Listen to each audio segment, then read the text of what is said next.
Saint Ignatius Noorono is one of the first fathers of the early Christian church.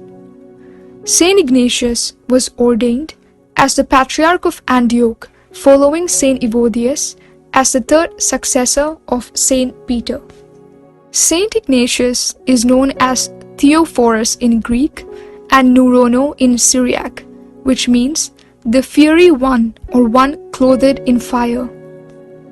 The meaning of Theophorus is interpreted in two ways. First, God-born. This is based on the tradition and belief that Saint Ignatius was one among the children whom Jesus Christ took in his hands to set as an example to his disciples that one must turn and convert to become as little children to enter the kingdom of heaven. It is this child who later grew up and became the Patriarch of Antioch in AD 69 after Saint Evodius. Second, God-bearer. The interpretation is that Saint Ignatius bore or contained Christ in himself, the virtue practiced by Ignatius in witnessing God as is expected from every true believer. It can be inferred from his letters that Saint Ignatius was born as the son of non-Christian parents who used to worship idols but later converted to Christianity. During the reign of Emperor Trajan, Saint Ignatius was tried, chained, and sent to Rome to be eaten by wild animals. Upon hearing this trial, Saint Ignatius offered thanks to God, praying, "Lord, thank you for giving me this opportunity to sacrifice my life for you because of my faith in you, and illuminate my love for you." On the journey to Rome, several people from various places and many church delegates approached Saint Ignatius. For reasons unclear, the journey ended at Smyrna. It is at Smyrna that Saint Ignatius wrote 7 letters to the Metropolitan Polycarp, as well as to other neighboring churches: Ephesus, Magnesia, Tralles, Rome, Philadelphia, and Smyrna. Our church considers these 7 letters as of utmost importance after the Holy Bible.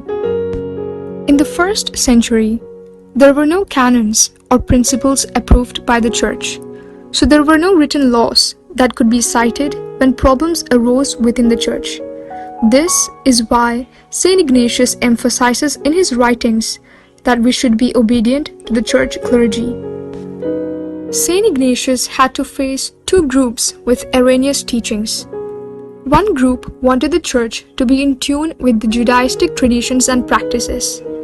The other group believed that Christ had not had a real or natural body during his life on earth, and that all his acts and sufferings, including crucifixion and resurrection, were just illusions. Mor Ignatius was against both these heresies. The details of his teachings against these heresies are described in his letter to the church in Smyrna. Saint Ignatius stresses Christ's true humanity and identifies it as the healing food of the Holy Eucharist. In the letters of Mor Ignatius, we can mainly see the following 3 theological concepts.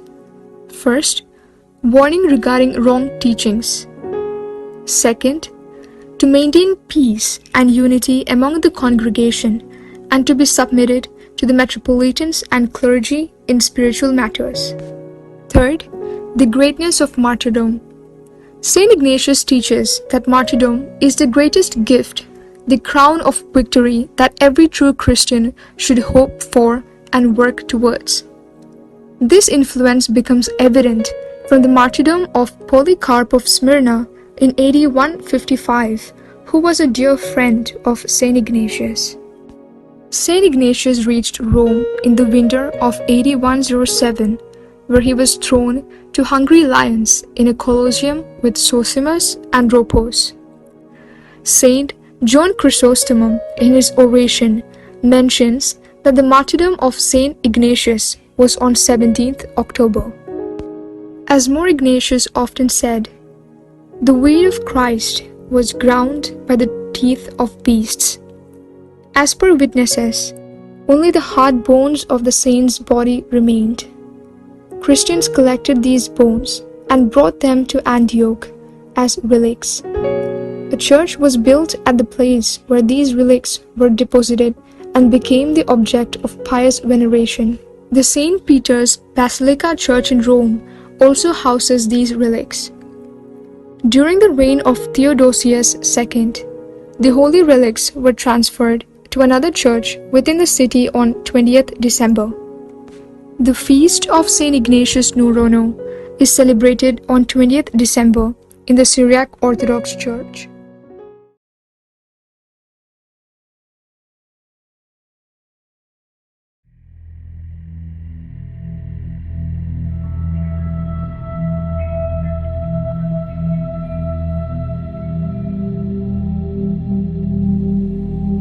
ദൈവത്തിന് യോജിക്കാത്ത രീതിയിൽ പ്രവർത്തിക്കുന്ന ചിലർ ദുഷിച്ചതും വഞ്ചനാത്മകവുമായ സ്വഭാവത്തോടുകൂടെ നാമത്തെ അധരങ്ങളിൽ പേറി ചുറ്റി നടക്കുന്നു.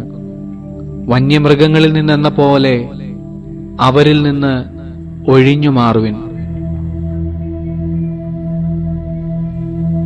മറ്റുള്ളവർക്ക് വേണ്ടി നിരന്തരം പ്രാർത്ഥിച്ചുകൊണ്ടിരിക്കുവിൻ. പ്രാർത്ഥനയിലൂടെ അവർ മാനസാന്തരപ്പെടുകയും ദൈവത്തിലെത്താൻ വളരെ സാധ്യതയുമുണ്ട്. നിങ്ങളുടെ പ്രവർത്തികൾ കണ്ട് അവർ നിങ്ങളിൽ നിന്ന് പഠിക്കുവാൻ അവർക്ക് അവസരം കൊടുക്കുവിൻ.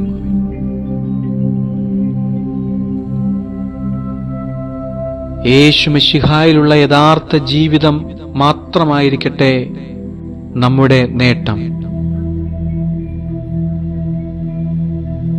മരണത്തെ മാറ്റുന്ന മറുമരുന്നും അമർത്യതയുടെ ഔഷധവും യേശുമിശിഹായിൽ നിത്യജീവൻ പ്രദാനം ചെയ്യുന്നതുമായ ഒരേ അപ്പം മുറിക്കുവിൻ. നാം ക്രിസ്ത്യാനികളെന്ന് വിളിക്കപ്പെടുക മാത്രമല്ല, യഥാർത്ഥത്തിൽ ക്രിസ്ത്യാനികളാകണം.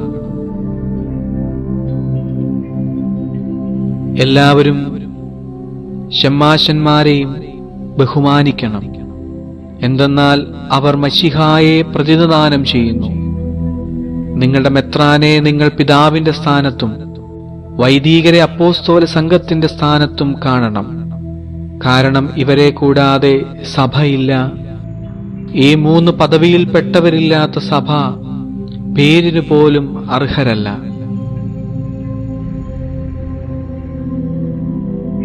നിങ്ങൾ മനുഷ്യരെ അല്ല, ദൈവത്തെ പ്രസാദിപ്പിക്കുന്നവരാകുവാൻ ഞാൻ ആഗ്രഹിക്കുന്നു. ഞാൻ എന്തെങ്കിലും ആണെങ്കിൽ അത് ദൈവത്തിന്റെ കൃപയാലാണ്. അങ്ങനെയെങ്കിൽ ഞാൻ ദൈവത്തെ പ്രാപിക്കും.